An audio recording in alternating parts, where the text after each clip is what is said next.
দাদা কি কি পাওয়া যায় এখানে? মোমো 3 রকম মোমো পাওয়া যায়। 3 রকম?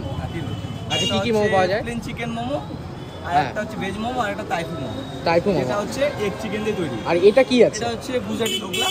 গুজরাটি ঢোকলা। গুজরাটি ঢোকলা। আচ্ছা আর এটা? এটা হচ্ছে টাইফু মোমো বলে। টাইফু মোমো। টাইফু মোমো। টাইফু। এটা তো বোধহয় এটা egg chicken. Egg chicken. Egg chicken. Egg আবার চিকেনও থাকে? দুটোই থাকে। আর এটা কি আছে? এটা ভেজ মোমো। ভেজ মোমো। আর এখানে কি মোমো আছে? এটা চিকেন মোমো। চিকেন মোমো। আর এটা ভেজ। আচ্ছা আচ্ছা। আর এখানে কি ইয়ে হচ্ছে? এখানে স্টিম হচ্ছে। স্টিম হচ্ছে রে। বাহ। এটা কি ভেজ মোমো আছে? এটা ভেজ। এটা ভেজ। এখানে চিকেন আর টাইফু। আচ্ছা। আর তোমার দোকানে স্পেশাল কোনটা? স্পেশাল বলে আমার দোকানে সবকিছুই। সবকিছুই পার্টিকুলারলি একটা কিছু না। আচ্ছা আমি শুনলাম টাইফুটা নাকি খুব স্পেশাল হয়েছে। সবকিছুই আমার কাছে তো সবকিছু, দোকানদারের কাছে পার্টিকুলারলি কিছু হয় না। আচ্ছা তুমি রেকমেন্ড করো কোনটা আগে টেস্ট করব সবথেকে বেশি? তুমি রেকমেন্ড কি বলবো, তুমি যে কোনো কিছু টাইপু করতে পারো। টাইপু আগে করি। চলো তাহলে আগে টাইপু একটা লাগিয়ে দাও আমাদের জন্য। আর তুমি বসো কখন?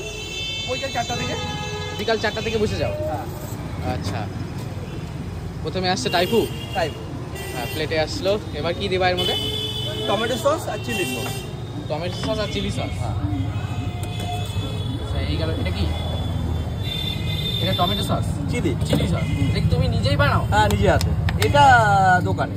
এটা দোকানে। আর কি দিবে এর মধ্যে? আর কোনো স্যালাড কিছু? না কিচ্ছু লাগবে না। আচ্ছা ঠিক আছে, খেয়ে দেখি।